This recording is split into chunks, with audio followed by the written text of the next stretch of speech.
সাম্প্রতিক সময়ে সামাজিক যোগাযোগ মাধ্যমে আলোচনার কেন্দ্রবিন্দুতে উঠে এসেছে ফাহিম আল চৌধুরীর একটি বক্তব্য। একটি টকশোতে তিনি বলেন, আমি একজন মুসলমান হিসেবে মন্দিরে সহযোগিতা করতে পারি না। তার এই মন্তব্য প্রকাশের পরপরই শুরু হয় ব্যাপক আলোচনা ও বিতর্ক। অনুষ্ঠানে ফাহিম আল চৌধুরী তার ধর্মীয় বিশ্বাসের ভিত্তিতে নিজের অবস্থান ব্যাখ্যা করেন। তিনি বলেন, একজন মুসলমান হিসেবে তিনি এমন কোনো কাজে অংশ নিতে চান না যা তার ব্যক্তিগত ধর্মীয় বিশ্বাসের সঙ্গে সাংঘর্ষিক বলে তিনি মনে করেন।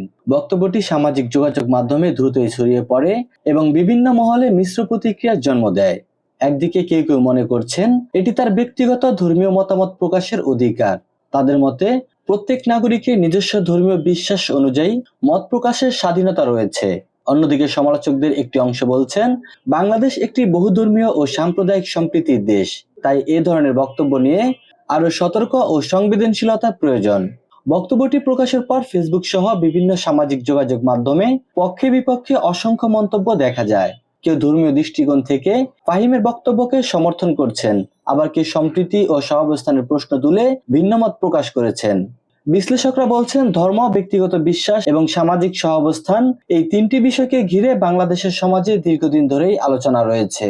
ফলে এ ধরনের মন্তব্য স্বাভাবিকভাবেই জনমনে বিভিন্ন ধরনের প্রতিক্রিয়া সৃষ্টি করে।